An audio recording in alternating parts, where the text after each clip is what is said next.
Hi, Rhema. It's week 29, day 5 of our Bible narrative reading plan. Today we're in 2 Kings chapter 13. We saw yesterday the death of King Joash, and now after Joash died, his son Ahaziah became king of Judah, and while Ahaziah was king of Judah, now Jehoahaz, the son of Jehu, is reigning in Israel. So yesterday we were focused in on the southern kingdom of Judah. Now we're back to the northern kingdom of Israel. In Israel and Samaria, Jehoahaz is reigning, and verse 1 tells us he reigns for 17 years. He does what's evil in the sight of the Lord, like so many of the kings, both in the northern and southern kingdoms. And so he's not a good king, and we see that he's ultimately led down. He's about to be defeated. But verse 5 tells us, interesting language, the Lord gave Israel a savior. It's kind of pointing back to the time of the judges when the Lord would raise up a judge, someone who would deliver them, and they would be caught in that vicious cycle of being rescued by God, obeying for just a little while, ultimately beginning to disobey again, and then being handed over to the enemy and needing a savior, needing a judge to deliver them. But in this case here in 2 Kings chapter 13, they don't obey even after the Lord delivers them. It says verse 5, they just went back to their normal way of life. And verse 6, they did not depart from the sins of the house of Jeroboam. And so ultimately Jehoahaz dies, and we see the verdict on his life is that it wasn't good. He was not a good king. We see that in verses 1 through 9. Then we go into 10 through 13. We see Jehoash. He's the next king there in the northern kingdom of Israel. And again, he does what's evil in the sight of the Lord, and he dies. We're not told a lot about him. And sadly, if that's the verdict on your life, all we need to know is that he did not walk in the way of the Lord. But now we come to Elisha. We haven't seen Elisha in a while in our reading plan, and it's been 40 years in the life of Israel since something has been recorded about Elisha. 40 years have passed, and he's been continuing his ministry, but now we see that he is sick and he's about to die. Verse 14 tells us, and so Joash, king of Israel, goes to him and weeps for him. Now, how loyal Joash actually is to Elisha, or how much he just knows that, oh my goodness, this is the best thing I've got going for me, and Elisha is about to die. So he speaks to him reverently, my father, and he's concerned about what's going to happen in battle.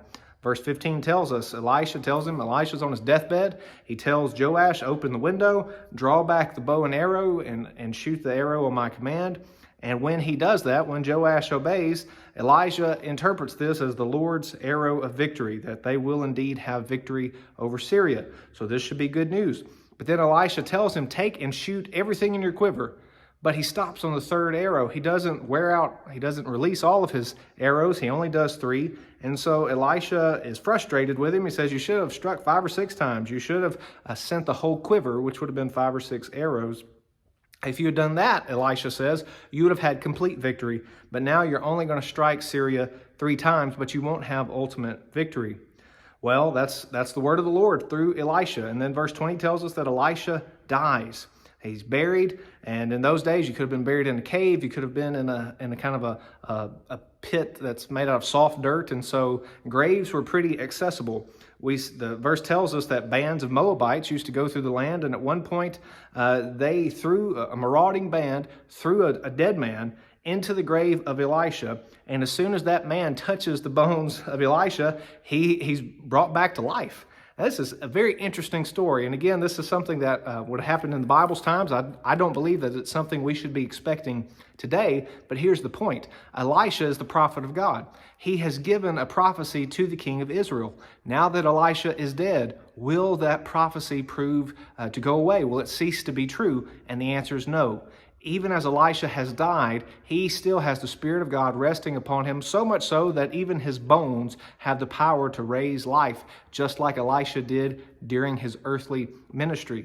And so we see that the promise of Elisha, the prophecy of Elisha, comes true. And that's typified, that's visually lived out for us in the story of this man whose dead bones touch Elisha, and he's brought back to life. But when you read the rest of the passage, you see that just as Elisha said, you'll only be able to strike Syria 3 times. That's exactly what happens.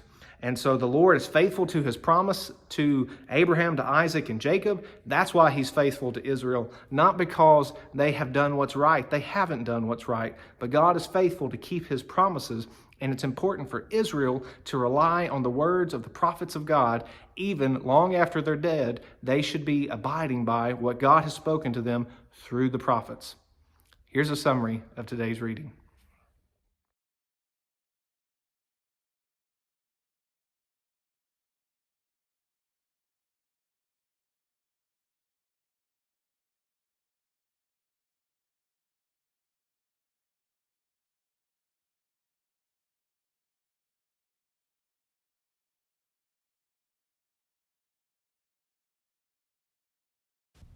For more information, go to tunemyheart.org.